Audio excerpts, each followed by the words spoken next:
tua ko ma on o na tolu e hu ka te ia o pa na fai I la mari e fai bon di ai na hu ke tau ulu ke tau tua o fai e tau lotu ke tau lotu ha ngai fofonga mai o tua kakai lo nuku e fare e pong koi e fai e whakawhita I ke a Fiona e fai e whakamaro ko hi ko e whai ka maari e ko omi ke te mautolu ke kau ke wheo hi anga pe moa fio ta taki ki mautolu he mau whakau tu ke mao ni oni e mea kotoa pe o tau mo mao ni oni e a Fiona e tu ke mau hiki me ho kereski he kereski ai o me koa ko mau ilo kano kata e Fiona e mau rofoi o lawi kuonga pe ta ngata ia sisu kais ko alo ka ko mau e ki mo fa mo ui amen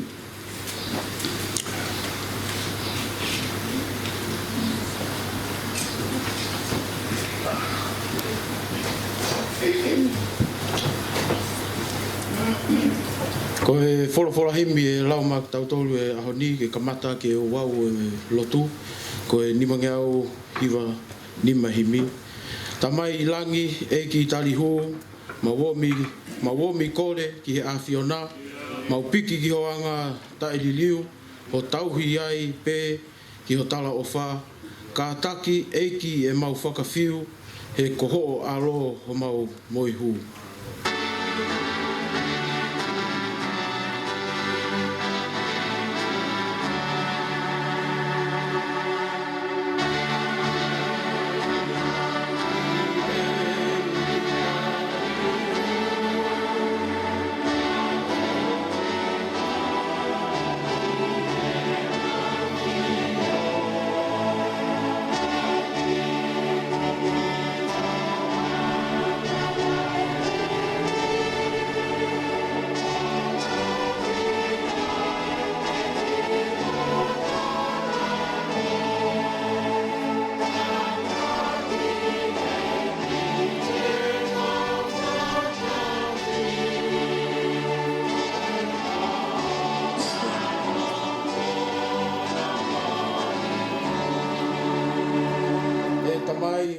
te manatua ai kovi e mau whakawhea ngai ai tawa ai tai au ngasi o ofa mua whaki ka mau ngau e kovi aki ai sii o e mau tui mo e ofa e mau tai honga ki he a Fiona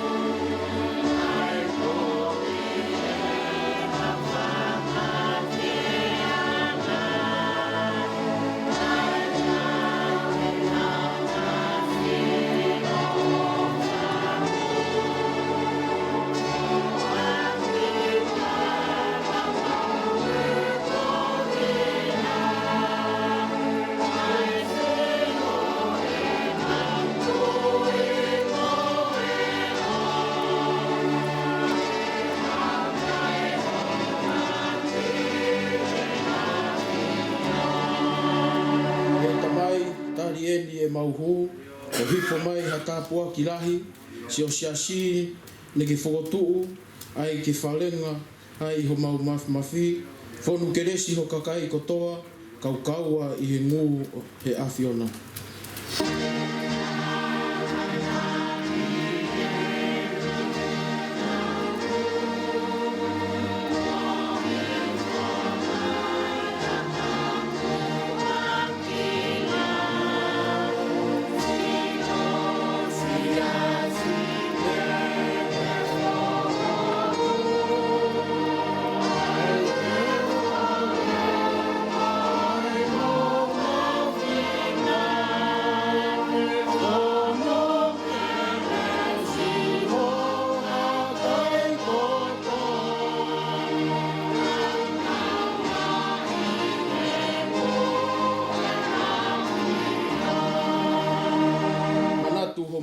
family ai ofa anga mo e pikilau ko honau lau marie ke tauhi ta ofi ki anga o kutau o omi ai mo ui fuoloa ke whai e ngau e o a Fiona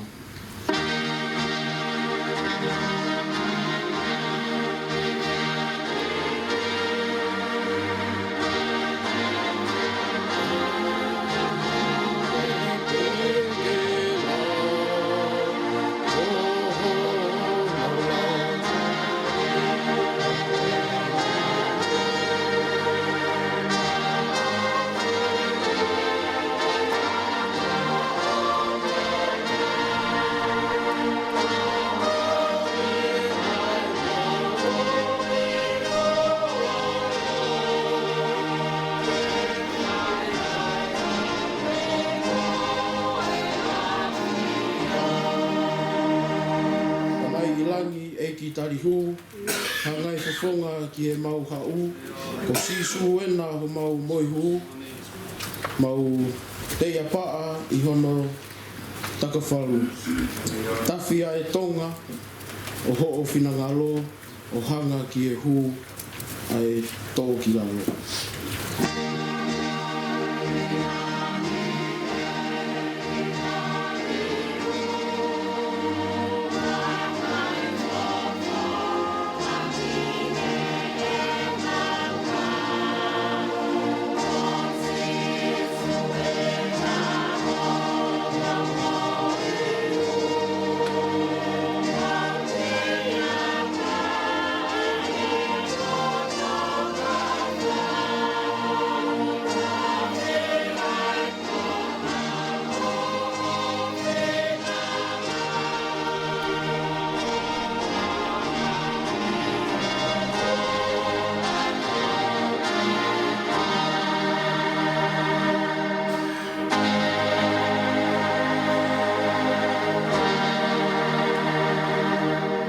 Ke tau Lotu.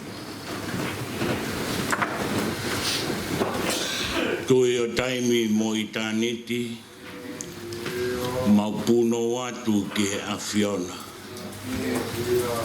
Ke whai atu e mau Lotu ke te koe, ko koe ho mau o tua. Pe koe o tua koe na ke I he kamata anga, pe agu ke I he lolo tongani. Pe te gei he kahauna ke tari ki mautolu ko e whanau a e awhiona. Ko e toa e awhiona ko e tauhirelei au Isileli. Mena ke o me mau whanonga me tau kua situa, mau kamata e tau who koeni, mau tōhota he wai sapate o uloaki mahina o wanoa tahwalu o whanu ho maulato he whakawhetai ki te koe. Kau he koe tauhilelei ai awhiona u whakaea ki he Kainga Lotu vai Moui. He bong I ki hoata koe ni ku lau maali lelei pēa e tangatai ki Palesiteni Malolo. Peko mau kau whakatahi e api ko vai Moui, e aho whakakoloa koeni. Ke Tapuaki e kau ngāu e ko toa pē,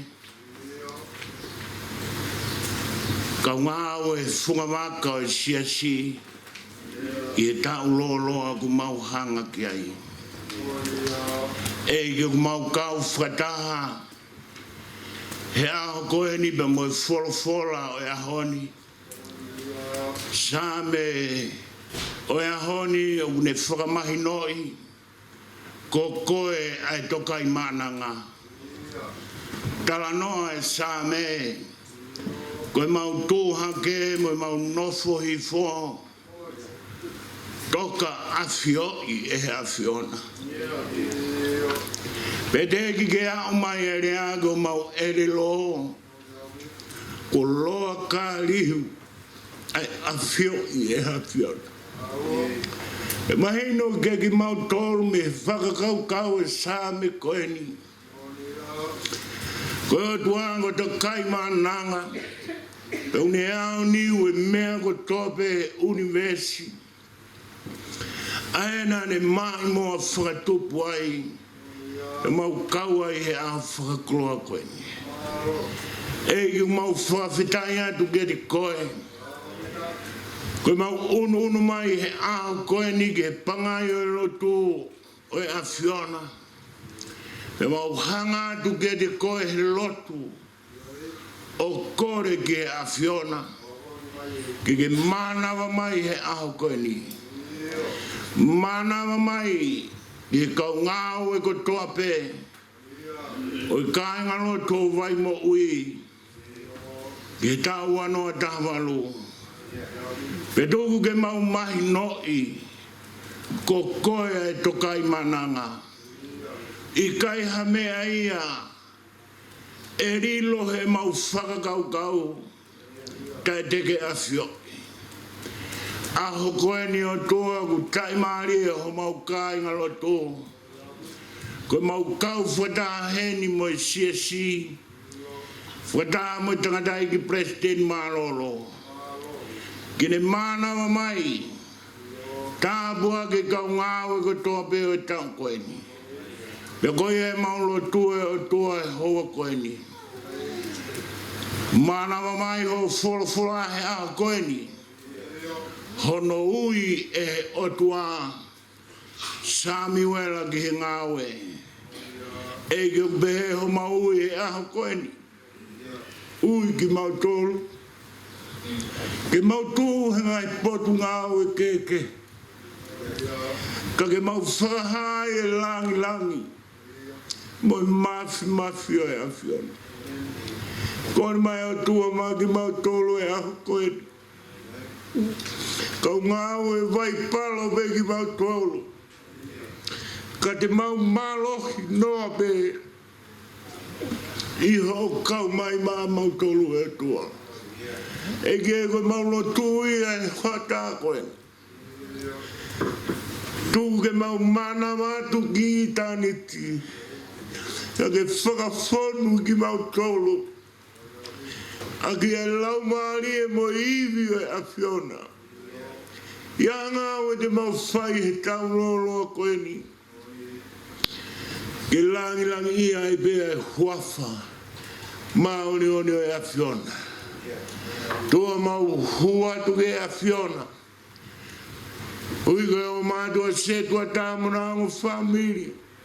Tapuaki mai eiki. Whakapulu ki naua. Ake ma whai whalau maari e a whiona. Ko hika tau lolo mau hanga ki a eiki. Hanga i whonga mai o tua. Kau whine eiki, kau mai kau tangata eiki o Lotu. Tu ke mau kei mau iwi, mau malohi. Tokoni mai a lau maari e a whiona. Kai ngalo he mau Lotu. He whiawhi hoa tā koe ni. Si whamiri o mere pureiku. Ka maa ka whua Moui maani o nei o tua ko whai hona urot whare. O ku kawhua i e siasio wai Moui. He kua ui ato e tota. Ke kau he whawhiao o e awhiona. E ki mau lotu hanonga maha kresi. Moa fie maari e be mai whamiri koe ni. Lolo tonga e taimi. Nau ina sia e he whainga tā koe ni. E ke mau hanga atu ke te koe. Aho koe ni mohono whekau. Teu e tangata ki Palesiteni Malolo. Whakaloto lahia ke kau ngā au e tau koe ni. Whakataha mo ki mau tolu. I tau lolo a koe ni. Mana mai o whakapulu mai o tangata ki Palesiteni. Longa mea tene le aki. Koe whekau ia maa ki mau tolu he aho koe ni. Hanga i whonga mai o toa he hoa tā koe ni. Tau whiao mo koe. Tau whanonga whakataha pe mo e a whiona. Pia ke a whio mai a koe mau tamai. Mau nofu atu koe whanau. Ia klaisi koho alo koho mau whakamo ui. Amen.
Sa me whakawhetai o pongpongini, o kuto o ia ba me hongo fuluma, me te au, tongo fuluma hiva o e sa me, vesi uloaki ki hono ono o e konga, hiki pia me iai, ki hongo fuluma tolu, o tuku ki hono hongo fuluma valu e vesi.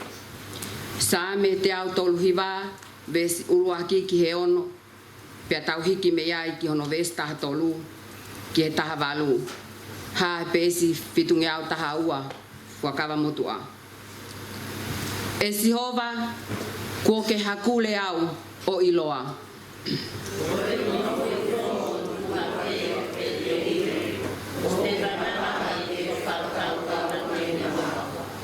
Ko e kulaka mo e kutokoto o ku ke sivi pe, pe o ku ke maheni mo ku hala fuli pe.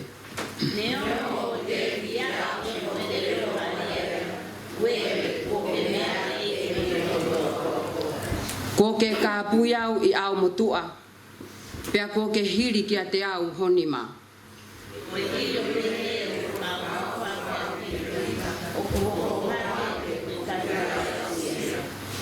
He kokoe na ke ngau I o ku kofu wae, na ake lala ngau I he fatu o e ku fae.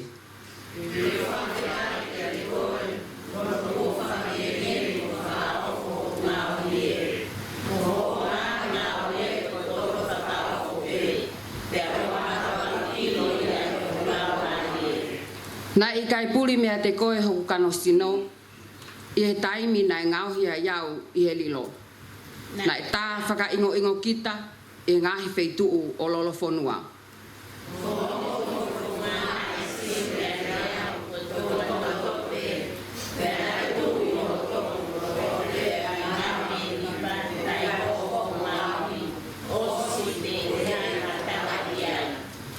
Pea hono I kai mahau inga ki a te au, ho ngahi whakakaukau e lai. Ko hono tānaki, hono I kai whele. Kau ka ahi whatuia, o ku hulu I he one. Kau ka ofo hake, o ku au ke I whe au, mokoe. Amen.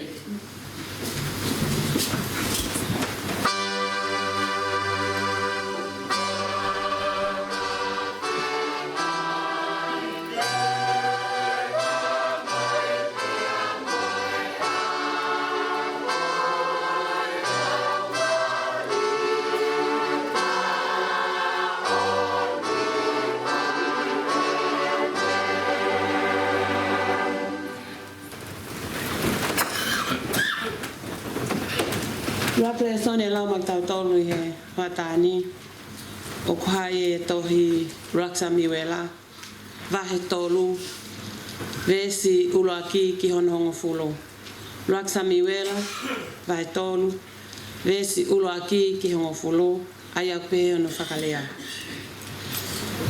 pe ko tamasi I kosa miwela na ane fai ai tauhi o Sihova I he ao o ilai. Pea koe wholofola a Sihova na e maunga taa I he taimi koia. Na I kai hawi sone e pā mai. Pea koe aho e taha I he taimi koia, kua toka a ilai I hono potu mohe. Tokua kua kamata ne nefu hono mata.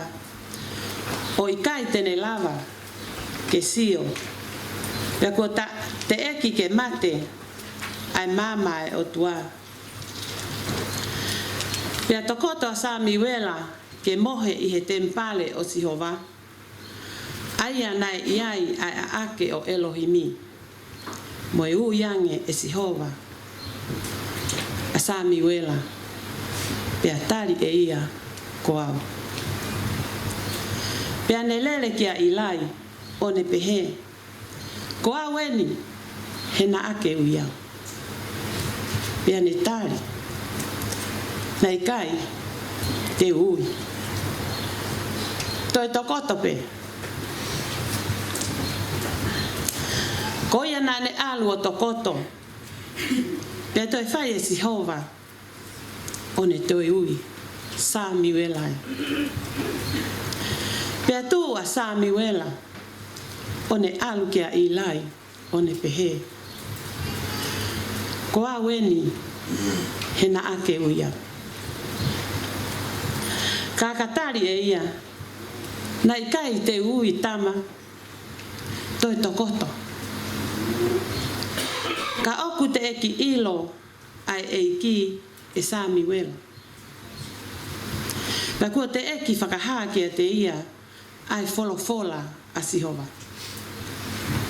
Ia toi whai e Sihova ai ui. Sami wela ko hono tuo tolu ia. Pea ne tuu o alu kia ilai. O ne pehe. Ko awen he na ake uia. Pea e akia ilai. Tā ko Sihova ko ne uie tama. Ko ia na e pehe ilai kia Sami wela. Alu o tokoto. Pea ka whai o ne ui koe. Pea ke tali. Whai mai ha wholofola eiki. He o whakaongo atu e o tamayo eiki kohau.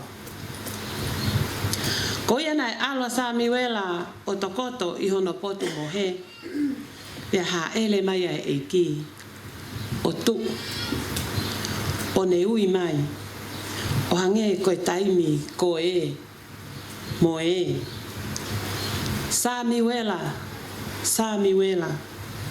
Pea toki. Pehe e Sami wela. Whai mai hao wholofola. He o whakaongo atu. E ho tamayo eiki ko au. Malolo.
Ko tau ibiseli he hoatani.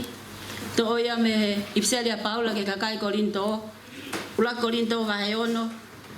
Vesta hawa ki hono uo fulu. Ai au pehe hono whakarea. Ko mea kotoa pe o kungofua ki a kita. Ka au ikai aunga kotoa pe. Pe au ku aata ke whai te liha ki he mea kotoa pe. Ka e ikai te tuku ke whai te liha ha mea e taha ki a te kita. Ko ngahi mea kai o kuma ai whatu. Pe koe whatu o kuma ai ngahi mea kai. Pe e whakatai aunga e o tua ae moe. Ka koe sino o ku ikai ma ai whi aua ki. Ka o kuma ai eiki. Pe koe eiki o kuma ai sino. Pe nai whakatoi tu e o tua ai eiki. Pe tele whakatoi tu foki a ki taua i he mafi a ana. I kai o kumou ilo ko ho mou ngahi sino. Ko ngahi kupu ia o kalaisi. Pa ka ko ia. Pe au hae koa. Ai ngahi kupu o kalaisi. O ai ha ngahi kupu o hawhiawaki. Mole ke mama. Iyo. O ki kai te mou ilo koa. Ko ia aku piki tai ke hawhiawaki. O kune fo isino be moia. He kune fola mai. E hoko ai toko wa koe kakano pe etaha. Pa koia kune piki tai ki he eiki. O kune fo ilau maari e pe moia. E hola pe me he whai awaki. Koe whaahinga anga hala ke he kehe. O ku whai e hatangata. O ku itu asino ia. Ka koia o kune awaki. O ku asi tonu ene anga hala. Ihono sino o ona. Iyo, o kikai te mou ilo ko ha ko mou sino takitaha. Ko tempale o afio anga o laumare ma oni ya tek mou tolu. Aya ko hoko ke tek mou tolu me he otua. Pe o ikai a mou tolu aki mou tolu. He na whakatau ki mou tolu aki hatotongi. E mou whakangongolelei ai otua. Iho mou mea whakasino. Amen.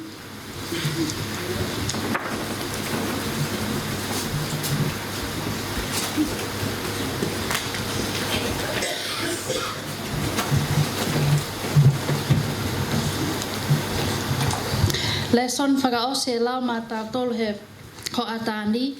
Koe kospeli hono tohi e sione vahe uluaki. Ves whaaki e ni maua. Pepe ono whakalea. Koe ahon na ane wheholoi. Na ane loto ke alu ki kāleli. Pea kumi e sisu kia Filipe. One pehe ki ai ke mui kia te au. Pea ko Filipe koe toko taha ia mei pete saita koe tupu i he kolo o Antelu mo pita. Pea kumi e Filipe a Nataniela o ne pehe ki ai e koe toko taha na e lea ki ai a mo sese i he tohi lao mo e kau palofita ko mau ilo ia a sisu me Nasaleti koe foha o Siosefa. Pea pehe ange e Nataniela o ala tupu kwa halelei me Nasaleti. Pea lea a Filipe kiai hau o mamata. Pea sio e sisu kia Nataniela o ku hau kia teia. Pea ne lea ai o pehe wakai koena ha isileli mo oni o ku ikai hakaka ia teia. Pea lea kiai a Nataniela koho ilo au mei fe. Pea tali e sisu o ne pehe ki ai. I he te eki ke ui koe e Filipe, lolotonga ho o i he lolo fiki na au kusio atu kia te koe. Pea tali e Nataniela, la pai ko koe ia ai alo o e otua koe tui Isleli koe. Pea tali e sisu o ne pehe ki a te ia, o ke tui koa koe uhi ko e pehe atu, neu ilo koe i he lolo fiki. Teke mamata ki hangahi mea o kulahi ange i he mea pehe. Pea pehe ange e ia koaue o ko tala atu kia teki mo tolu te mo mamata ki he langi kua whakaawa Pea ko alo hake mo alo hifo ai ka o angelo ai o tua I he whanau tama a tangata. The Gospel of John, chapter 1, verses 44 to 52. Philip, like Andrew and Peter, was from the town of Bethsaida. Philip found Nathanael and told him, "We have found the one Moses wrote about in the law, and about whom the prophets also wrote, Jesus of Nazareth, the son of Joseph." "Nazareth, can anything good come from there?" Nathanael asked. "Come and see," said Philip. When Jesus saw Nathanael approaching, he said of him, "He is a true Israelite, in whom there is nothing false." "How do you know me?" Nathanael asked. Jesus answered, "I saw you while you were still under the fig tree, before Philip called you." Then Nathanael declared, "Rabbi, you are the Son of God, you are the King of Israel." Jesus said, "You believe because I told you I saw you under the fig tree?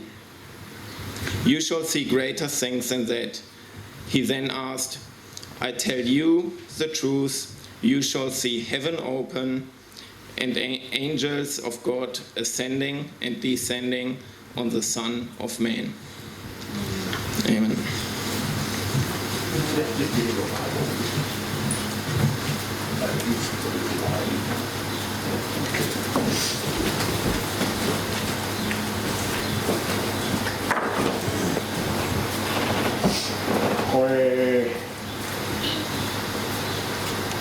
Time koe ni te tau whaia ngā o top tapu koe whotu o kau maura kanga fo au ke rahi I la kanga o sesi.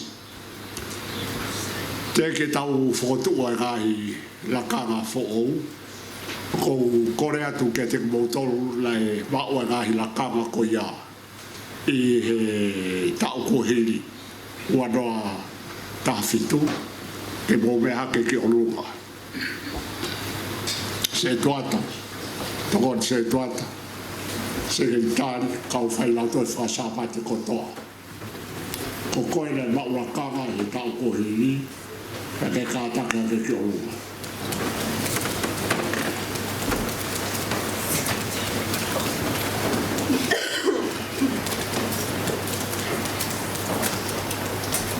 Mo kātaka pe hana whotu ki mo tau ke olunga.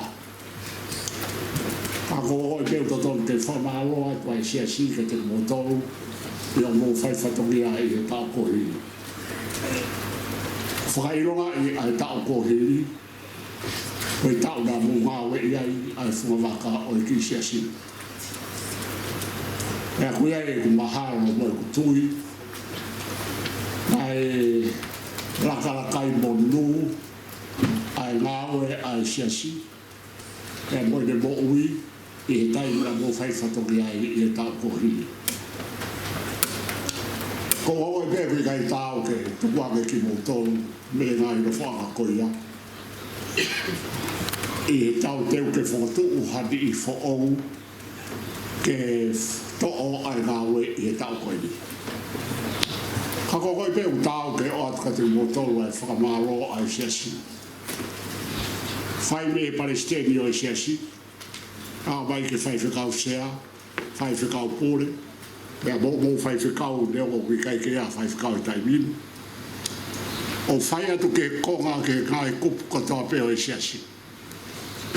Ke tina tau nei he hiwa, ke whai hiwa, ke koe wha maro me he whanau a rau tau whakasapa te. Pea moe pe he moe ngō kau ngā we, maranga, pea moe kau a konaki, e tau whakararau marie, nai whai e se toa tā mohono tokoni, pia mo tau he tau kohiri. O ko ngoi o kai ke mo ua hale a whe unga, pia mo whai whatongia. Koe whakamaro, koe mea ai o tua. Pia koe kore, ke mo tari e whakamaro, ai sia si fau me o tua, ke te mo tolu, pia mo I Tapuaki le rei, la mo whaki ke sia si, pia e hoko atu pe I hoko te hoko atu I he tauni I ngāwa e siasi. o ka tako me ki lao. Kore atu ke sekretari ke ui a hiko au ki nau tolu ai kau ngau e kau ngau fo o e tau koe ni. Pea ka ui koe, pea kou kore atu ke pou mea mai ka atoa pea ki moani. Kore peke u whamarmara te Taufa tapu e Lotu, ka e whakahoko atu e tau kau ngā ui ki he wanoa taha walu. Ka ngai lakangan ke saswai o Moui ki he wanoa taha walu. Whaiwhekau leo leo ko whaiwhekau sea te vita whinau, pa monhoa waret whinau. Se toata, mansiu pa alelei, toko ni suriasi whangatua. Sekretari Kātang mai moani. Sekretari o ke Tapuelu ko toko ni anahala. Tau i paanga sanpe palave mai toko ni makeleta hola. Ko taki o ngai pot ngawe. Tō moe hoa. Pot ngawe ako Lotu. Sekretari keremete faiva. Toko ni Talita Vunipola. Pot ngawe Evangelio. Sekretari minoneti vehikite. Toko ni Ana lave mai. Pot ngawe afafine. Sekretari mere halapua. Toko ni penina ofanoa. Pot ngawe talabo me fine mui pe ko youth. Sekretari sione manu maasi. Ko toko ni ko osaya skupu pe mo fine faukafa. Ko pot ngawe lautohi whakasapate. Pule lautohi lata vehikite. Toko ni vai moana maasi. Ko apiako whare mama. Sea taulanga kupu. Toko ni mere halapua pe mo malia mafi. Pot ngawe hiva aisiasi. Fa hiva lahi san pe palave mai. Toko ni lata vehikite. Popou kiai pe mo lafo laulau pe alu. Ko se tuata fale. Matang taka bea. Pe mo Luisa bea. Toko ni vai taki faukafa pe mo fine faukafa. Filianga halapua pe mo mere halapua. Ko kau fai lau tohi whakasapate ki wanoa tawalu. Minoneti vehikite. Se ini tupou. Fusi faiva. O keti Tapuelu. Liukovi vehikite. Livingi palelei. Melenai te he poto. Lavinia Tuku pe mo anahala. Ko pule hiva ki kakai fefine. Ko pule hiva ki hiva lahi. Ko launili latu. Pe mo a mode matu. Ko ngahi kalasi aho. Kalasi aho pe teri he mako taki ki ai ko penina ofanoa. Tokoni seini tupou. Kalasi aho kaleri. Ko taki ki ai ko neri kupu. Tokoni li vingi palelei. Kalasi aho isileri. Simai ma whangatua. Kalasi aho pure Moui. Ko taki ko minoneti vehikite. Tokoni emeline vea. Kalasi aho vai Moui. Taki ko fine faukafa. Tokoni makeleta hola. Pe mo mere halapua. Pe kauleo matapa. Vai taki faukafa. Paulitike. Kai foto fono kalafi. Pe kaupunake ki he fale Lotu. Minoneti vehikite. Liukovi luau. Seini tupou. Pe mo moahengi hake ai. Pe kautufunga maesiasi. Matanitaka vea. Mansiu palelei. Pasione vehikite. Ko lakanga ki he potngawe afafine. Ko taki he ako angelo. Valeti finau. Minoneti vehikite. Neri kupu. Pe mo launili latu. Pure hiva ki kakai fefine. Minoneti vehikite. Tokoni gali vingi palelei. Ko Palesiteni ke kakai fefine ko hoa fefekau valet finau tokoni ka living palele pe musimai mafangatua. Tawi paanga ke komite kakai fefine launili latu tokoni kiai o ke tapueluelu. Ko e tokotaha fai whakamalo hisino lata vehikite o fisa ke mo uilelei ma ke le tahola pe koe ka woten pe koe whahinga ke nau toka ngai e Taufa nau kai foto fono kalafi vaitaki faukafa pasione vehikite pe mo amone mate. Malo. Malo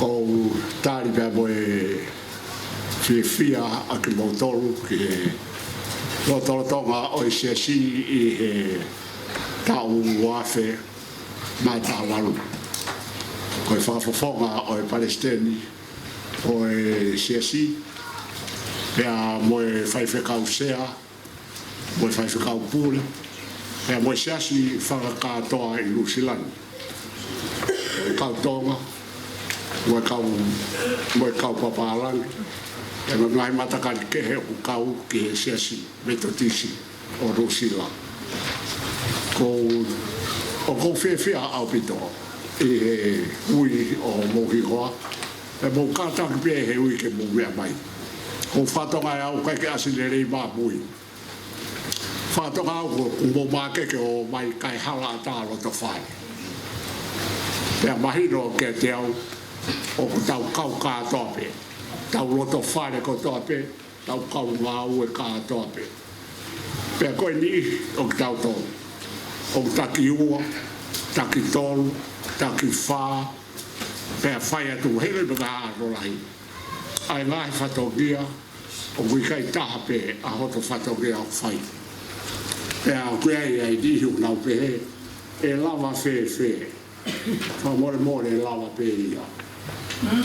Ko ame peke ki mori ai lima no ka le ame ke ki si o hafu moa ke le awa peo ki le toho peke off le toho no mama whaka e au peo no mama ka pau nai nima ma hante toho toi nima ko ia koe toi si pe nima ke le toho ka pau e pe he e lere matang ai fai whatoria o whai hake pe koe pe ana mo whai I he tau kohi ko ki mea nia who'o ko tau whanau kei ho mo ui whatoria o kei toko taha whai whamara sina pea ko whia au pitoa he ko whatoa ngai mo kātaka pe koe ni e totonu ke whakamara sina lai ko aka se tua taha whamara sina I lai ai hoa se tua taha totonu ke whakamara sina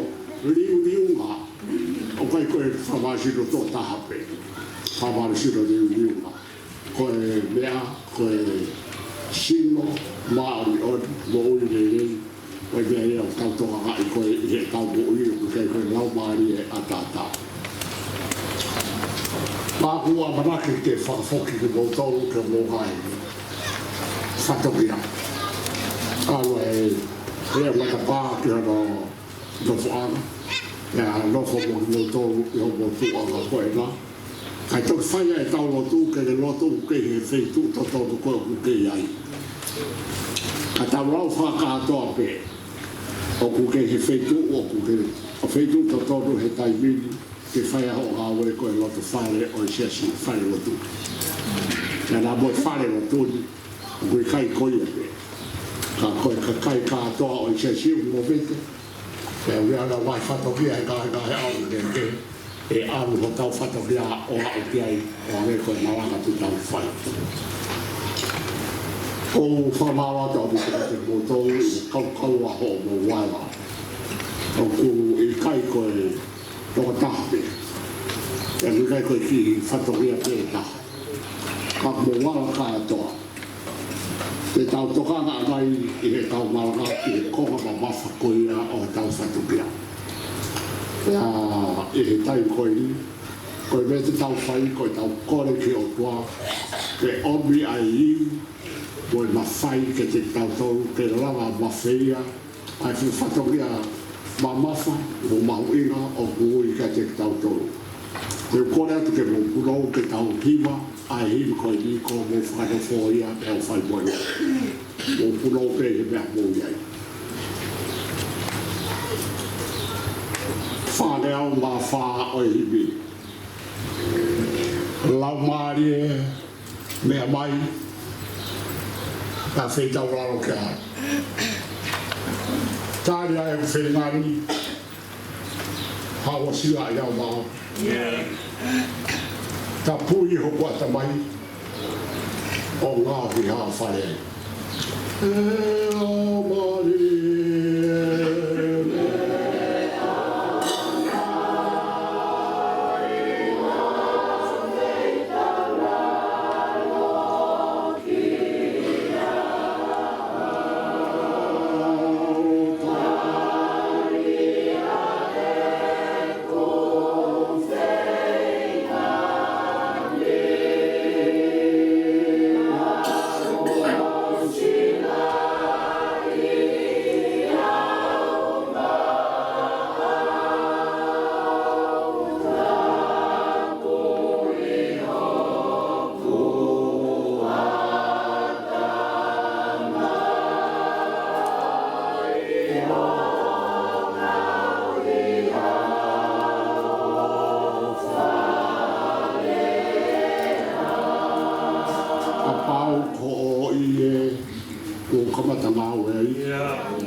o whake whai atu pē ke whono hoko ata mai. Malolo pē e mi tū tā. Kau whia maha mori.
Sedi ho koa.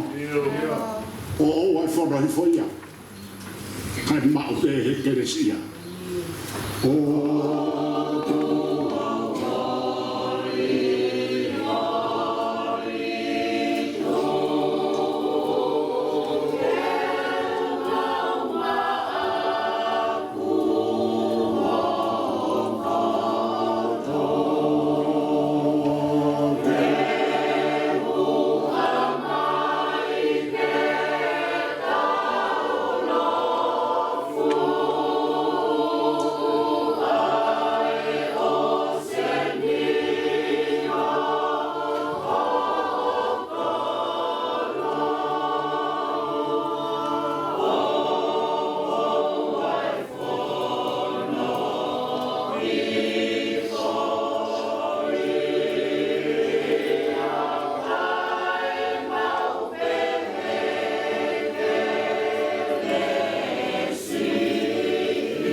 Tui ke whaia e tau roi whaasi.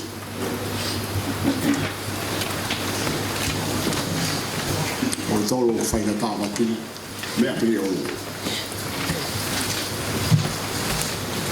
Lau maari e topu tapu, whamori ke ho wha. E fuongo i ho hau e hoku ata mai i kotoa. Kau toki ilo pau, kua ke whakahokoa.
fu ma fatu ki tuki o tua ai fatu ki ko hiri ki ma tolu ki te ki ma tolu I ta fo o koi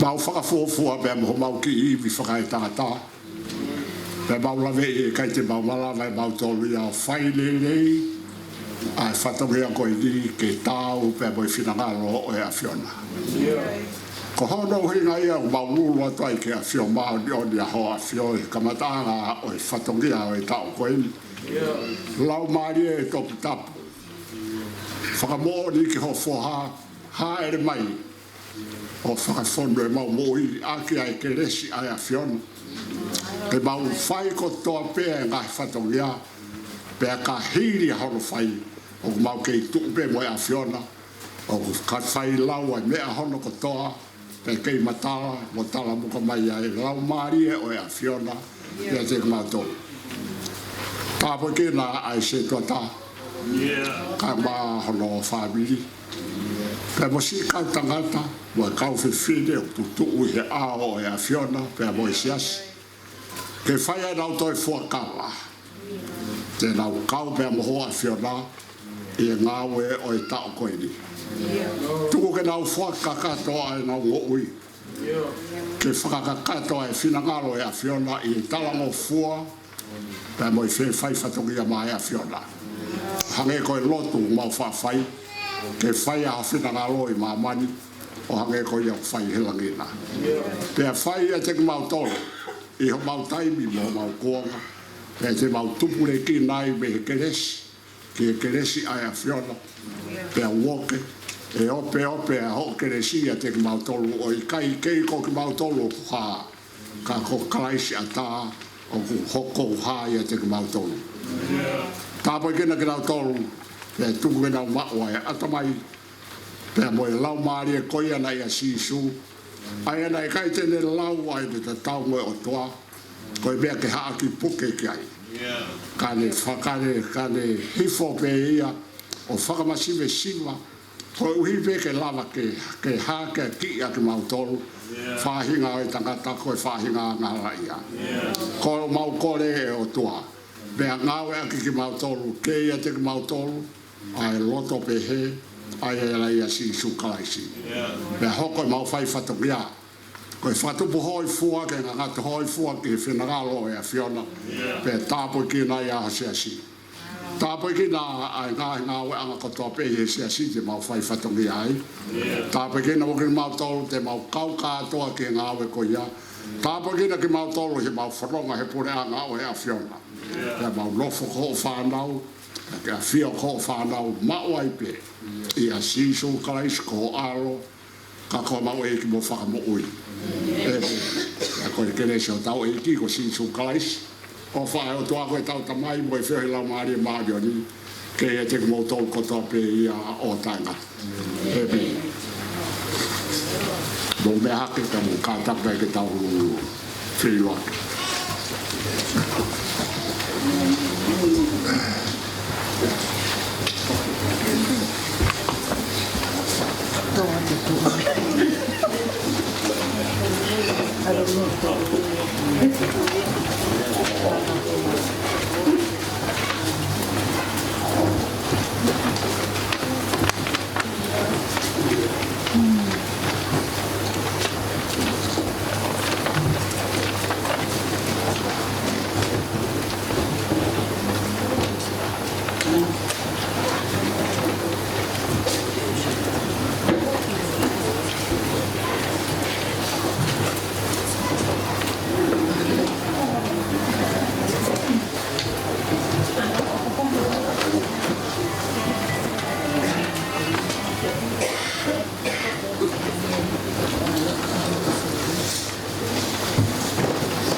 Moe a whia e o tua koe tamai moe alo e mai lau maari maa oni koe tolu ka koe tape o nau a whioni e nau a whio i ho tau lotolo toka pe te nau a whio taangata ka tapu e whare tapuni ta moho iki e moha mata puri ta mo se to ta kai ma ai se stapu o tua ko lo nuku i sayone e po ko di pe tapu mo ka wa hi o tau ka nga lotu i po ni pea tala mo kapui. Pea te ukore ke au whakimua ai tala whakatapu ko ia. Pea hu whanga ai kai a tāka te au ke whakamonu ai koroa kua toa moku i he pong ko i ni. Ka taki i he hoata e whiawhi ko i ni. Rai tai aroa ke umau ai whaika maari ko i ni. Ai mau e whai ka maari ko di pēu whia ke kau mai ki ai i he pongpongi ni pēu moku motoro ko tui o pikai ke moku motoro mea i ai whia o hoko e te au he kou toke ahi mai e ni ke te motoro leu whanoko pēu e he tala doa ka kou toke ahi mai e ni ke te motoro ke tau whiroki e mo whakamore pēhe hake ha muri kai ka la re pe ko hai e ka de kai ke lau e ka hi ko a he kai ke i lo i o kui he di hata me le matu pe ta ko tau tol ka to pe di ka ku tau to fe ro ki le tau fe puri ka foro malo ho mo ui pe malo fai o tau ka we he la he ta no le ia o a hoti o ta no le ke te mo tolu i ho mo do foi ni kai te utu ia ia ko be ke tau ta lo ke ia ka be a ku puna he ia tau ta lo ke ka be ko o ku alu toronga pe alu aonga i he tau do fo pe a ku la o ku i kai ka whaka atu ai ta lo ko ia he si to te tau ko hiri mo mohanga langa ia tonga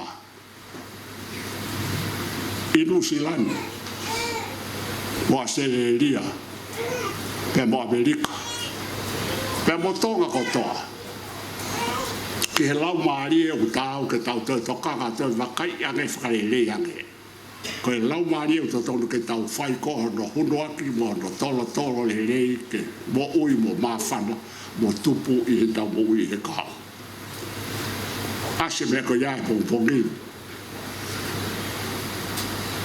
kari toko si ia ki whai anga Lotu ka ui kai ke ukuala ka tope taki tolu atu e di taki di matu e di pe koki nau tolu kai nei kai ui o nau kaupe mo nau tolu ia ka taki nei kai whiri o kaupe mo tolu ia he ku ui ki tau tolu pe aku mawhana ai feo i angani e mo whakamore kai ko hatala i hanga pai e nia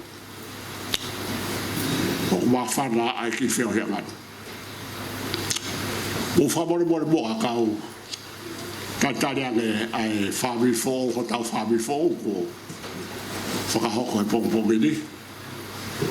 Pea teu ki tātā sipat pe le whapitania, ki kai roko sai e kure whapitania, ka teu tātā sipat pe. Koe ui he koe Malolo e takatai ki ia, koe kai ke mahino i le whakatonga ki ai. I'd like to welcome the newly wedded couple to the congregation this morning. And also what I take it to be the bridegroom's parents. Is that true? Welcome as well. Very warm welcome from us. I take this opportunity to struggle in English and try to express our sincere gratitude for your joining us in the worship service this morning and for adding a new number to our congregation, which we believe will continue in full force for the next how many years. We're really glad that you can join us in your first Sunday for a newly wedded couple in Tonga. It's celebrated like this. Their first Sunday is one of the important Sundays for them. And the desire of the church is that you continue, not just bang, finish, no, bang right through life.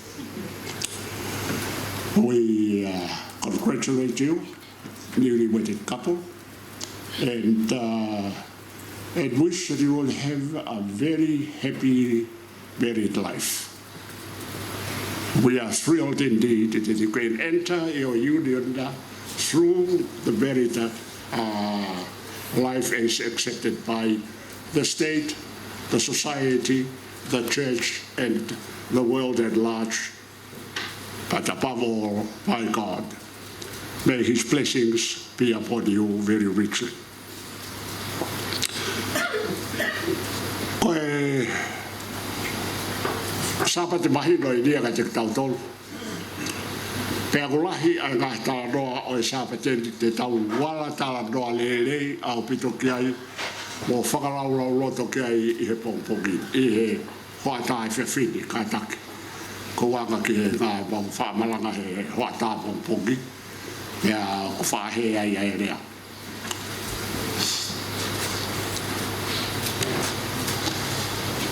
Koe tūnga rea ku toka I ho tau loto tau tolu I he mo hoata e whiwhini ke tau whakaraulau loto ai.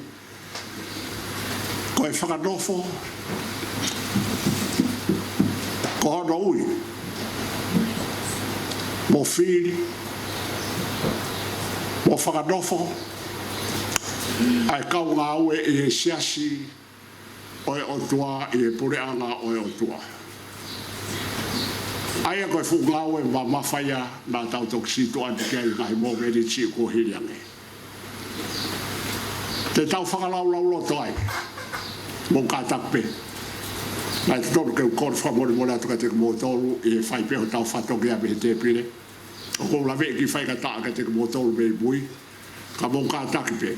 E lawa le reange e tau malanga o ka pau hei kai te utu. Na kau ka tuu. E wawe ne kere si he fo he whai funga whariki. Ka e tuu ke whai at pe e tau malanga.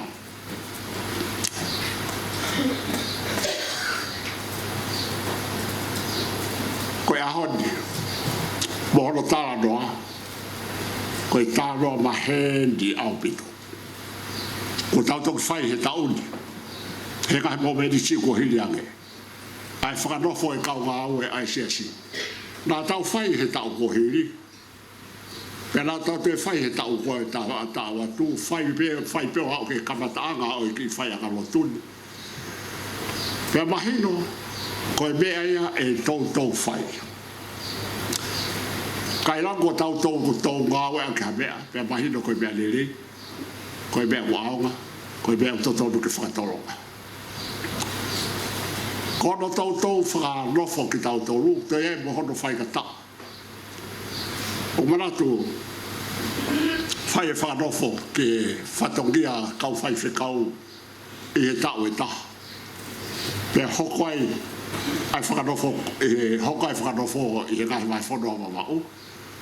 Pea e atu ke he kolo e taha, kai te utaratu, na i onko pe e lihiu. O ku teke e mea koe ni. Ka pe maha ni koe mea nei wa wao. Tu kai pe wa wao pe hawhai ka ku. Ka nai hoko.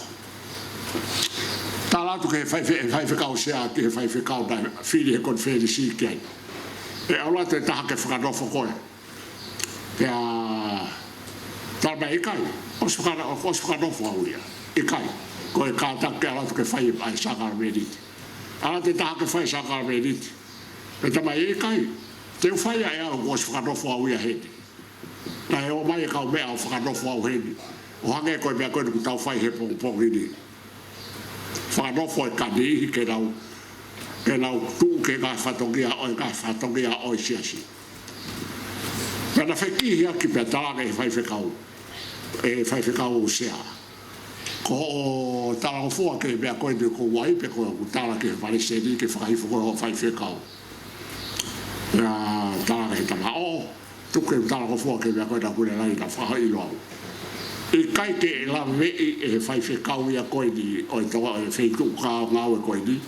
Koe e rea koe ku tau ngaki e rea whakatonga koe whakanofo. O ku i kai au pito whe unga ia pia moe ka au e ko tau whai.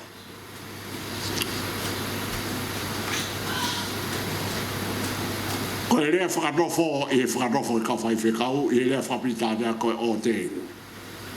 O tein hata i whakaniwai e Palesiteni.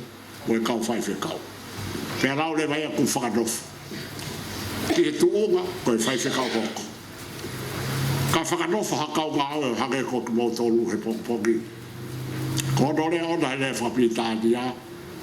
Ono lea whapitania koe induction. Koe whakatu. Ki he office. Pe koe whatongia. Pe koe lakanga i he siasi. Ke whai whatongia i he tau koe ni. Koe whakatu, koe rea ia ko uto tono ane. Kai pere mai ni. Te whakatu whewhe ko loa peau tuu. Koe hae te aoka te whakatu o au ku mahin peau ke au tuu hake peau tangu tukilaro. Pea tuu hake peau tangu tukilaro. Ka koe e topu tapu o e whakatu o e ordination. Pea mo e topu tapu o e induction. Aini la tau whai. O hinga aini topu tapu. He koe ofisi lai whaki e o tua ke te kandonu. Nei kai koe ofisi lai tūtō ni pē he siasi. Ka koe ofisi lai ngāwe lau maari e ke he siasi. Ke ui hani pēa whiri ai nihi koe ia. Ui ai toko lahi. Whiri ai nihi pē ke hoko ato ai whatongia. Koe whiri ofisi i kautaha. Koe hanga mea whaka kautaha ia. Pau ke ia kai tuunga ko hui ke lawa ke ngā au e lelei ai kautaha ai au tau kauke. Ko i siasi ko e kautaha.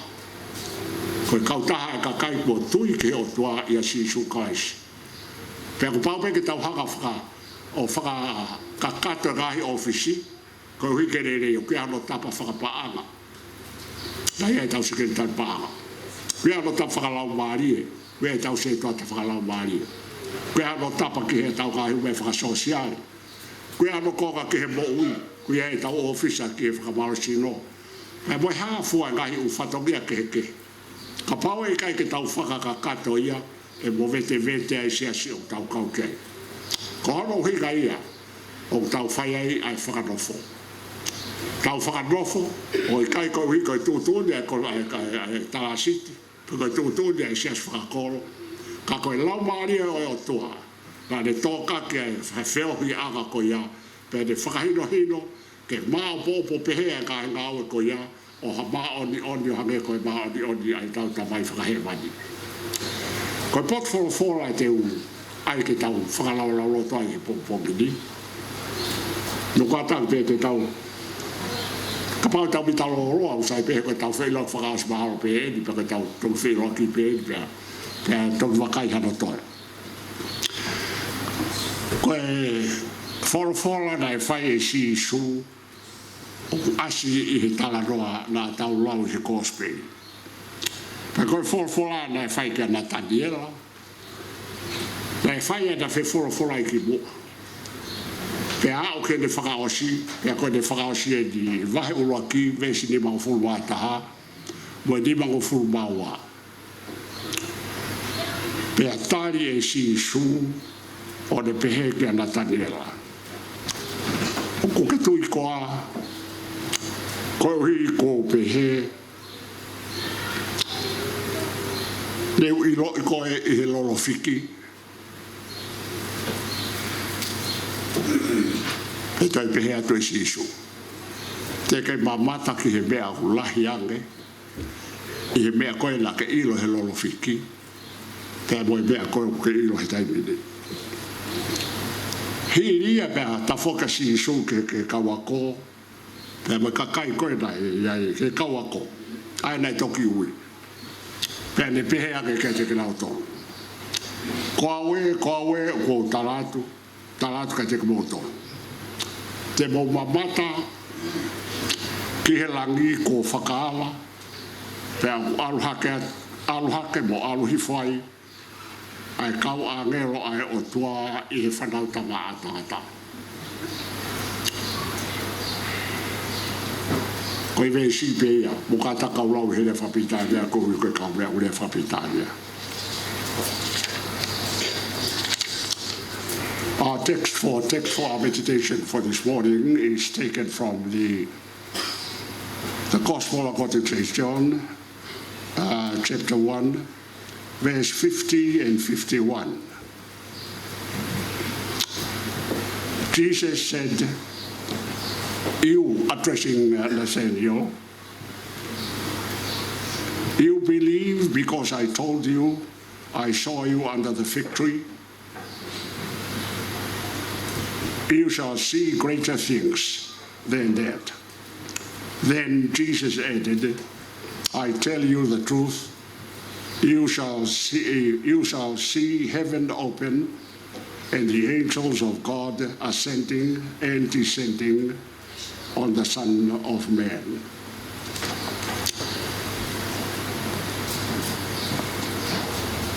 I will in a moment address the congregation in Tongan, unfortunately. Unfortunate for your sake. But I can't help it, and I have to resort to Tongan. I know Tongan better than English. O kuiai ai whakakaukau ma mafa e ua, pia mahuinga au pito. I ngawe ma mafa ai ana tautok whai. Ke whai ai tau whakalau loto I he pompomi. Pea te whito pe ia me pot whorofora koe nā tauto o koe uruaki, koe ui, whakatāta.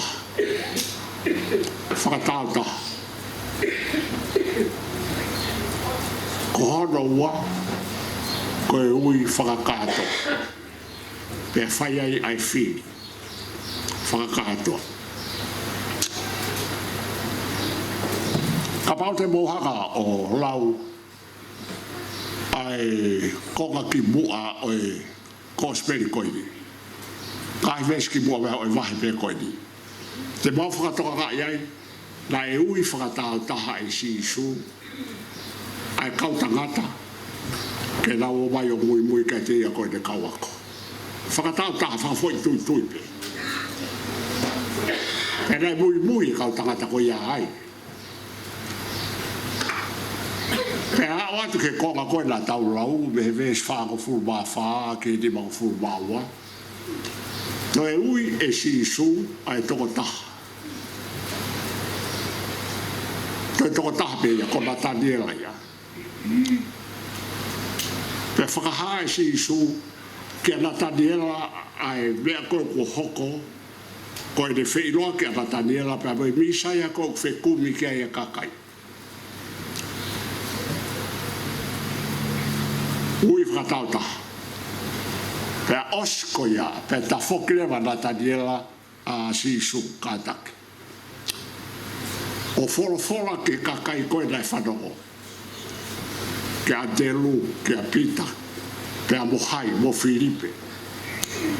Fora ka ke nau tolu pene whakaha, koe tawhake ni o e ui o whai, o kui ka te kou talat ka te mo tolu. Te mo sio ke mea lahi, te mo mamata ke mea lahi. Whakahawa e langi, pe te mo sio ke langi pe mo mea hoko, I langi mo mamani. Fe alua ke kawa agelo, aluhake, aluhifo. Koe kawa agelo ai o tua, ia si su kalaisi. Te tauhaka vete mea ko ia ke mahino ka ki tau tolu adlaya. Koe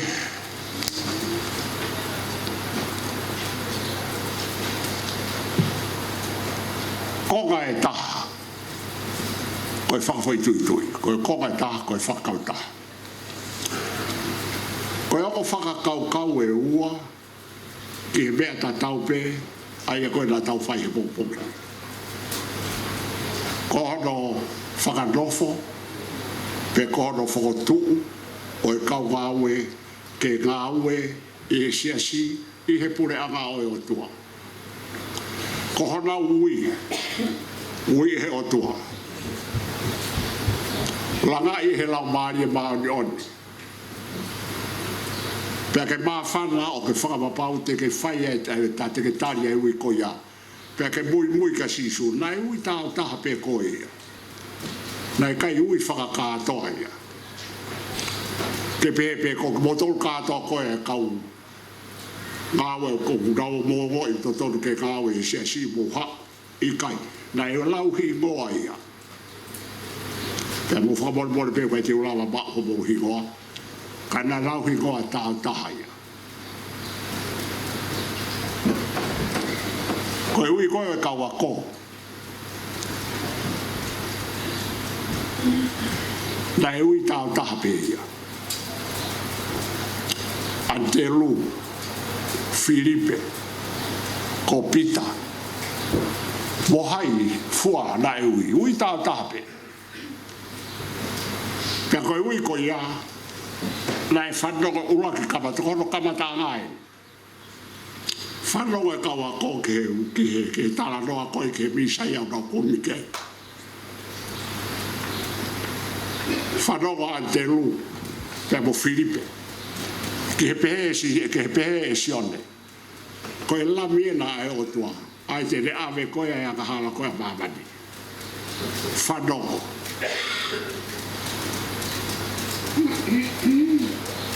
Pe koe ahona e hoko. Sio a sione. Ke a si su e ne asmai.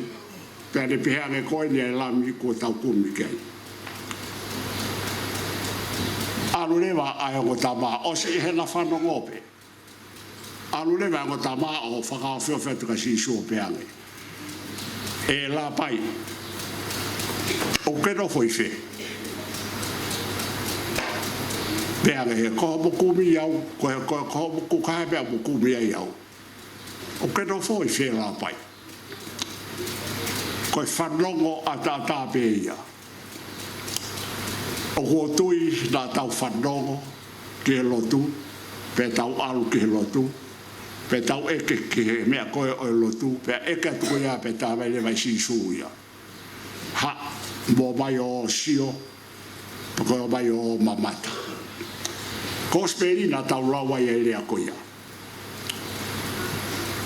Nai sio, ai o whanongo ai o ako, ki he rea asio ni papitaiso, pe nao eke ka sisu, na sio ka sisu. Pe tala ka sisu, mo mai o mamata. Toka ere e ua koia. Koe sio, koe ngāwe peia ai mata. Koe mamata, o ku kau whakataha ai mata, pe mo te whakakau, pe mohoto loto. Pe kohono lea ona ku ngāwe aki. O to tonu ke ngā ke le whakapitania. Koe perceive. O koe kai koe see. Come and perceive for yourself. Hao sio a ke ho mata tapu ho whakatapu ko whai. Whakakau ia ki ho atamai. pe koe ha me o ke sio ke ai pe ka mahino ka te koe e toko taha koe ia ai mea kou ke sio kai koe ha pe ko hai ka pau koe tangata ko hai tangata koe ia e mahino pe koe ke kaua ko koe tangata koe ia o ki laka nge ia i tangata puloa ia pe i he nofo koe misai ai ni koe ko whekumi kai a mamani koe ne mahino pe koe o higa ke te au pe a whaere mai tu oni ke u pehe ko hoku eiki pe a mohoko atua a sisu koe mea nai hoko koe ke pita koe mea nai hoko ka Antelu koe mea nai hoko ka Filipe koe mea nai hoko ke a Nataniela he ne ui ne o nai ki to mua tāla ki mua a Nataniela he ko mea pe hoko ka te ka whanongo tāla noa pe te pe tu holoi he koe tamaroi maheni he o whaaloi ka te te ai pe whoko mo te whiwhi makai ngena na koe mooni pe ka koe tō taha ane ki rea mooni makai pe te makai atu ko ilo koe o mooni ai lau koe ia te sio atu koe mooni koe toko taha ane tānoa ke ai pe te toi whaiwhai o mahino ka te ki ta ko hai e toko taha koe ni pe koe haa e uhinga koe o e ni hau pe ka pau u lave mai ka te au o ia ue whakapō koe kemo e te whaafua koe mea ea koe nai hoko koe ke kau ui taha koe nai whai au tataunu ke ukore whamori more ke te mō tolu koe nai kai ke kau he ui e whiri koe whiri e ni nai mai ki mua kau pehe e kai tu koe pehe ia he na e ui kātoa ki tau tolu ui koe na ke nofo ui koe na ke hau ki mua pe toki whiri ki tau tolu pe whakatapui ki tau tolu ai o kehea mu tau tolu nofo o ku ui o tau whanongo pe tau sio pe tau mamata pe mafuri e mamata ko ia o ai koe te tui ki e mea koe te mamata ke ai koe ui koe te lave tonu mai ke te kita koe monu o e tau kau ke lot whakaisiane koe kai fufu e o tua e ia mea te tau tonu o kuia e gai lotu o tala pe ia tala pe he toko tahana ne whanane kamata e lotu ko ia ai mea kou tui kei pe anofo pe ia he kai ke whakaha i ia ke sio pe a mamata tuku ke he ne whanongo ki mua pe ane whai e tū tūni o ne tui koe mo oni o mo oni koe whekau e ni ae o tua koe misai ai ni ko whekau mai mohanga toka e koe ni ae uhinga o tau puke ai ki he si sūkala i si i e lot whakaisiana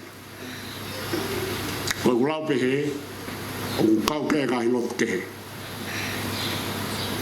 o kai ki tau lotu ke o tau lot whakaisiana o kai ki tau puta o kai ki tau hintu o kai ki tau lotu sorasta pe ko hata whahinga lotu ke ka o tau he lotu whakaisiana ko hiko tau tui la tau whanongo ke tā roa si isu whanongo me langi hano tala mai a roi whanongo i mamani o takahi holo i mamani ko i tangata pe a whai pe tau sio ke ai pe ko tau tolu he taimiri ko i kai ke tau ke sio ke ai ka ku mahino ke te tau tolu tau perceive ku tau mamata ke si isu pe a ku o i tau tolu e lau maari e ke wakai e lo loto si isu koe pe e te tau whai he pongpongi ni. Wakai e lo loto si isu pe moe de ui koe ke te tau tolu ke whatokia mau atu ke e lo loto.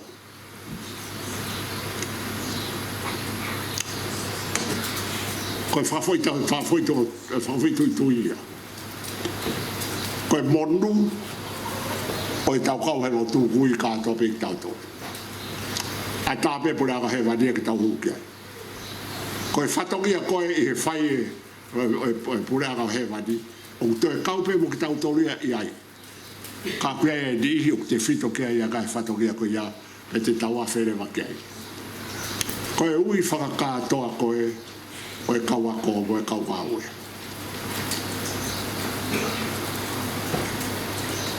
tau kamata me ia te ia tau kamata e la taniela Ko e ui o na tani la na fai foi tu. Pe ko de bena hoko. Pe at be Filipe ke ai na tani la. Ke ilo ai mi sai ko tau. Fe kumi ke ai.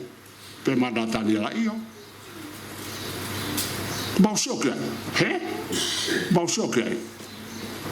Ife. Ama to shoka he. Ko hai. Ko si su ko be da sale. Ko ilo e auia. Ko e fo hai da so si fa ko ta ba bere pe ko no fa to fa fine mo no fa to ko. O si ilo e auia. Pe ai le me foi ta la ko na ta de la. E lava ko ba o hale le be ki ko si ko na sale. Tau pe la ma ko ke lava ke ma ha ki le be ki ko si ko tu le. Isa tu lo watu. Ula wa pe, te ko pe de ko vi ka ko pe ko wifi se tu ata. Ela ko la ta de la ya. Ko ta la o ke. Ko ke mo puke Filipe di mata na ta de la. Ha ke ta ke alu o mata ki ai. O wa te ka pe o sio ke ai. Alu to ko ya na te de la ko e bo Filipe. Si o mai pe si so ia a fio ia na ta de la. Wakai ko isileri mo oni o kai ko isileri loi o kai ha ka e taha I hodoloto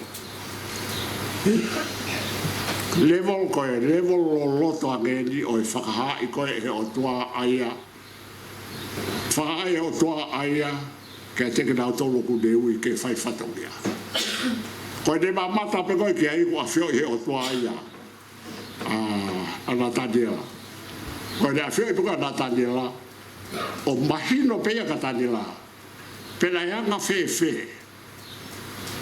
o ku e be ka wala ke ku ko tele pesi o ku e mo tele ta haute mahalo tu pe mahalo to tu pe ia kana e te ke tala I si suia ko haia kai mofia to e whakaha e ho tua a e le afio I toka I mananga a e mea hono ko tope isileri mo on kai ko isileri loi o gula fo ke ka mea na pe ko tonga kai o sa ke ko tonga pa u ko fata to ko tonga ia ko tonga mo on o kai ko tonga pa fala he lau ka te mo to he ni o pe ko ka lu si la mo ka wa se ya mo ka wa amerika mo ka lo fo ko I muri he mea faka ki da mo de lau fi ba lu ga mo ha ka mo ko ke hata fe ma la o ko tau fe ma ko tope ka ku kai ke tau fai ke hiki aki tau tol ko lu ka mala ke di la ka ko ta no le ko he di ha ko ta no tau ko di ku kai ke u la ke u no fo he ta no ma li la mo fai mo we ka to ka di ma ma ke tau alu ke lau ma li ko ia pe fa be ho ko pa ke Womo ke tana na tadiela ko hai e di kure mai. Pe to fai tadiela ai be ko si su ko di ko misa ya ko alo o otua. E lo me fe tadiela nga we la mari. Fe taula ke tadiela pe mo si su I la mari mo oni I lo loto ko o keresi ai o tua o tau ke au ke kau ngawe ai o tua kau ngawe ai dai tok frano fo ko ngawe ko te ke fai te ke feta wa ke bo lo loto ko o tua o kai ke afio ye he ka ku yo tau loto o kai ke fufu no fina ngalo ka te matol ke te tau tolu ka ku de tal hanga tolu ai me ko ke te re aki Ato ta lo de po pe mo mai ho ku I la mot pe ho ha ke covid pe mo ha pe o pe tu ke ile ha na to pe ta mai e ka ke fa no mai ta pe fe hi ka ka ia ta ko me ia sai pe ka mo to ho kia ta mo to pe sai au ko me le ha na to du ko mai ro ia ko e do ku le mai ka te au ko tonga bodi hange ko na tadela ko e tane ko isileri mo on o kui kai ha ka kai ha loi kai ha fufu he Lotu ka ma on i have ko e rea hiwa na mo kamata ke Lotu ke mo ma on he ko ma on mahi reka na tania ta hape ia o e gahi lea asi he tohi tapu na whakahai ko e misa ia a si sukarais pia kui kai ko e misa ia whakapure anga koe na e lau koe kai kakai misa ia e ki tau misa ia ka kowana misa ia ko e misa ia ko e alo e o tua ko e semani tike ne whai e ngawa e o tua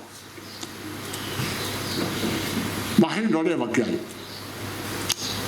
tau whorofora ka si isu na tadiela ko ki lalo fiki ko na ke fai ho Lotu ni lo ai na ke ilo ai ko ai o tua ko a wedia ko ule atu na ku ilo au ko ai ho ule mai ka te ke to sio ko me ala ya nge ki lalo fiki te to ta foka la si su pe tu ke Filipe antelu Lopeti te mo ko pawe ko talatu te mo mamata ki langi ko whakawa hei kai te aha fufu naki whakawa pe tala ia whinagalo o tuaka te mo tolu e te mo whakatoka ai aluhifo ka aluhake ka o angelo aluhifo o ko whakamu ke whakamahino ka te tau tolu ko e whakanofo koe ni kau ngau koe ni koe kau angelo i pepe e ni hi aia we ko te mau kapakau i kai tuka kapakau e ke tō puna ka wheitu ke ai ga angelo ia koe ni ko e lea angelo i lea whakarisi ko no hi pe ko e tala whekau tala o e o le ko e messenger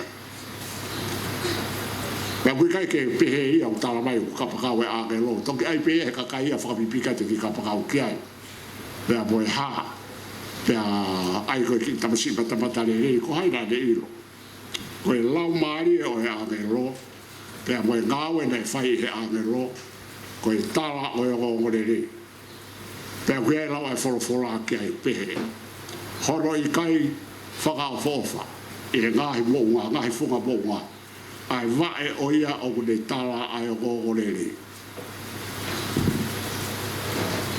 na whawhanonga ki sui salani pia o sio ke mounga ia ai whanua pia moe whakawhia o nau whai na o mai pia moe ngahi fu hwana o whai ake nau ioro le hi me funga mounga koe tau he funga mounga koe a puna ke funga mounga koe puna ke funga mounga koe hiki tari he mounga koe hiki ke mounga koe o ku puna pehe ai tala o le rei koe ai kau angelo pe mohanga mea i he wholofora sisu te mou mamata o ku alu hake ai kau angelo me iai alu hifo ai kau angelo ki mamai kamata ke Lotu koe kore hoko atu a ke Tapuaki koe hifu me o tua a fio i o lunga ai o tua koe lambi o ku a fio i he taloni whai ai tala ko ia e kau angelo koe ni nai whotua ne nai ko tala noke ke kau angelo kui ai angelo e taha o kune mau e ki la kaka ia ku whakao lia ki he whare Lotu ko de hau pe ko e o rofo he sea he tawhaki me matapā ko e reo matapā ia pia mohe no futo toko ko de aha ke pe ko hoka tamai hoka tue ko e angelo ko e o tua o une whai a ki ka au e si whai se vai ko e tala ko le reipe pia ko e mahino koe ka te au ai no fo aga le o matapa ko le ko no fo aga mana ko e ke ure o matapa i o gahi no toa ke he pe ke wo fiat ko hai une ilo na ko tau fo o ko ni e hoko ia ko tau ia mo mai e pe le o matapa ia o no fo i no sea o tali e hu mai ai si maro e tau ma o pongi te ke whee rofo i whee pe taki mai o whakahu ke teu wheo hi anga o i siasi pe whaka utu rewa ai mā whana o e wheo ai siasi e ki ngā ue ai au whai he leo matapa. Mo whamarumon peka e ki tā loko i ti. Pea ranga uti, hiri e whakakātoanga o e whitono tau o e lotu i tonga, o mau ki nofo, e fish. Pea koe mau mea tokoni ko toa pē, na e whakamatanga e he tangata i ki, ai ngahi u mea koe nā ne whai i he koriskotu pou, pea mo tonga i he taimina ne ngā ue ai. Nā ne ave kau hiwa me koriskotu pou o tuaki ai ngā ue whamisinare a se ria. Pea hao atu koe ki ai, ma woke ke kolo e taha ke whai ena o konseti, kolo ko parakarana i sauti a se ria. Ala watu tari whakafonu, whakakolo ia e he kolo. E pune kolo, me moe kolo kotoa. Tari whakakolo e nau tolu. Pea maa whana ai kau konseti, a kau kola e kau ako, pea moe tangata iki. O nau tu o lea, tu o mea tala, koe tama sipoti au, akapulu, moe ha, koe kuhau, koe hui koe akapulu. Tama whaiwa au i tau o lunga, pea moe ngai whaiwa ke whakatonga. Koe tama au ko tufunga lea, ko maranga he tama koe. E nofo e toko taha. Hange pe koe nofo koe ki matapā, ki leo matapā, nofo peo. O ka hange ko ku miu noa. Tu hake toko taha koe ia. O lea, pea koe ne lea pe, ko au ko wale he whaiwa. O ko wale he lea, o kui kai te upoto he sipoti. Pea moe hafo, ko hoku whaiwa, koe whatongia o omi ka te au ke he koe toho pui pui. Toho pui pui he taimi te, koe ia koe pōni, te u toho pui pui ke toho le au pita. Ko toho pui pui le taha e whai he pōni. Ko utala noa ke wakai ai mea koe nai hoko. E kai te aha manumi ai pui pui, kai toho i pe koe o alu, sio mai fukakai me loto ke he kau whaiwa, ka mata kau whaiwa, pe a ofu kakai pe nau fia, pe nau mao e ke resi o e whio hi anga ko ia, i he whai toho pui pui, ai takata ko ia. Ko e whaiwhi kau ia, ko viri waka ahore le. Tamatao tala ke. Ko whakau mai ke he, whakanofo o e ahoni. Nak whakau me uak whakau me ki he toho ki he reo matapā. Nau whakau ka pau hanga he reo matapā ia. O lulu he taimi ko toa pē ke moe kakai he nau hau pe awe ki nau tō tuka nau no whaanga. E o e api ko ia pe moe kakai ko a tānoa. Ai si, lulu moe reo matapā ni lai. Nama lulu sa pati ko si. Ko apanaki ke matoi lulu he sa pati ka hau. E ka matai ki whio he anga lelei, e ki ngāu e kari māu lau, ta tau pe moe ngāu e nai whai si su. Ta tau pa moe tala o ngō lelei, tala koe he kau āgero. E langa ai mā whana fo o hisias. Te mou whanonga, te mou mamata kātaki. Ko whakaata a he wani. Pea ko a whio e lami he taloni, kai aluhake ai kore e kakai, moe kau angero. Aluhifo e kau angero, moe Tapuaki e o tua Tapuaki e kakai. Pea whakaututo e kakai. Whakaututo e mawhana e kakai. Pea tawhi ki tō e mawhana koe. Tāwaru tolu whā, mei utui, ki tō ki haa moa pea mo fisi. Tāwaru tolu hiwa, tāwaru whanuma, tāwaru lau e historia, taha ua noa taha fitu. Me malae wa inga ina se inu sila, ki mamani katoa, o ilo i ko haia tonga ko e haha tonga. O mohanga mea i mea tau hoko ki ai. Ko e lau maari e oe o tua, nai fōi e kau a ngero ai o tua, ae o ngari e kina i he me matapā, ae o ngari whakakata ko uri ko te whai whakamara sino pe anai e ke sino o kakai, pea moe ha. Ae o se tua talahi, o alu ke loto o e o tua. Nā tapea te ia ku uku ke loloto e o tua, o ne mata ia ae o tua. Pea kure riu lewa, ai whaka e mamani, o whaka he mai. Koe kai lewa, ke tau kei nofo i mamani, koe whaka e mamani pe. Kau tau nofo i mamani, koe whaka he mai. Tau ilo a hono konga si, o i nofo whaka he mai i mamani. Ko tā nofo roa pe he, e kumahu ika ke te au, a heki whatoki a kumo omi, i he pongpongi ni keu hao moia. Keu hao koho o whai. Ai whakanofo o e kaukau e heni. E lauia e ku historia ko e taha kaukau e. Mahu inga, ko whai i e siasi. Pea kou tui pe, e hoko e tau koe ni wanoa tawaru. Ko e tau le rei he kau e kau angelo, i he nau kau e i he pure angau e o tua.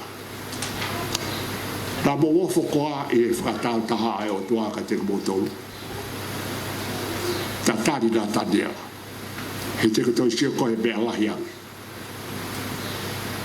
Koe mea ene koko tau iro kei, o kua tā he mani.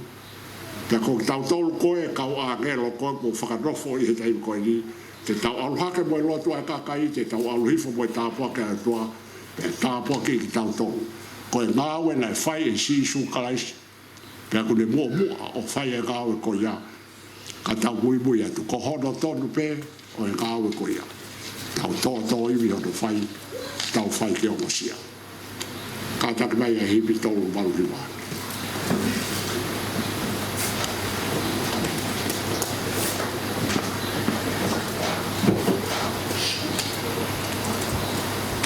Mo mea pe i laro, te tau spera ko toa pe hi mea ko ni pe tau hiwa, pe tau toki loto aki pe ia ai vees whakaosi.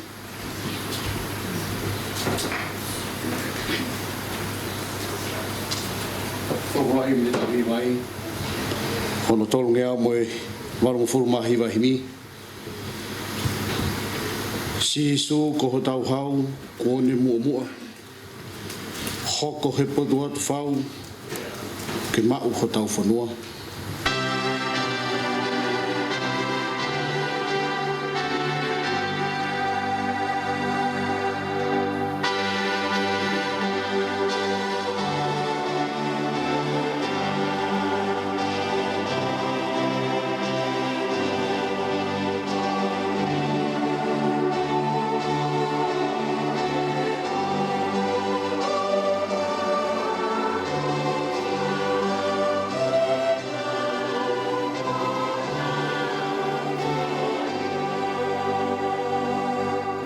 Tuku mai hanga au e ki au, ke whai mo taritari pē, ki haane toi hau.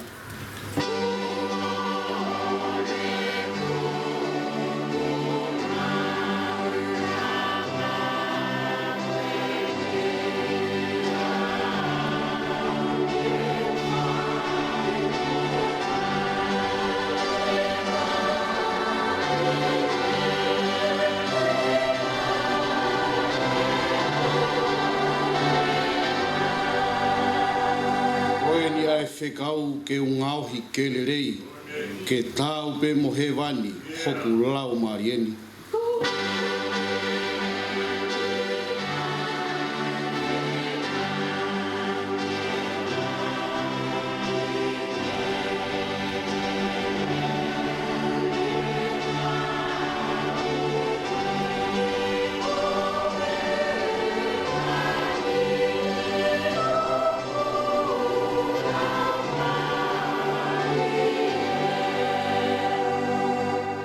Pea ke unga ue pe, ke hā ki he kakai, ai anga hao he tamai whakalangi.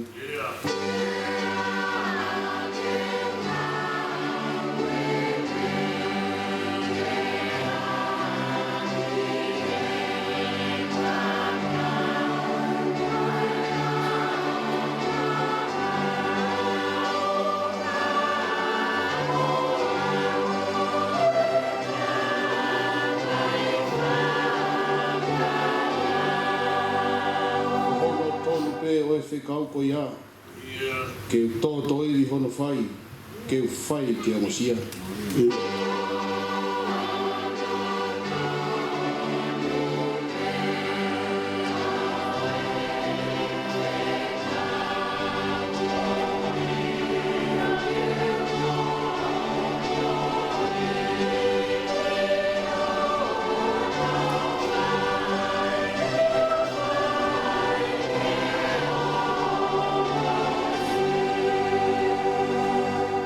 kuou ilo pau ka ikai te te whai.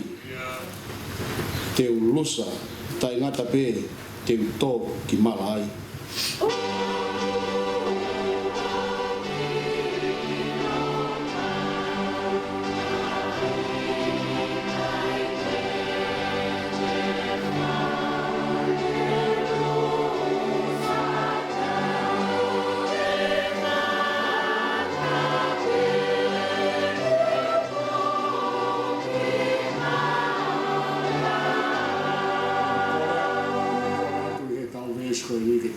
Kui ko tau Lotu ia. Eiki tokoni mai ke nima mo wa ai Lotu mo i tau hima hoku wahanga tae. Iyo.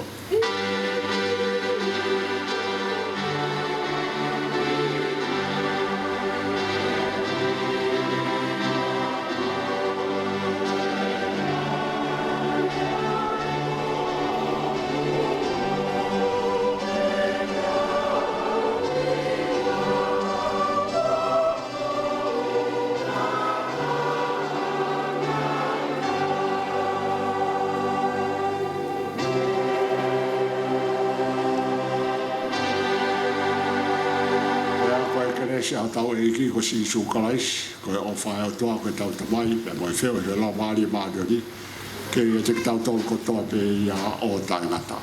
Amen.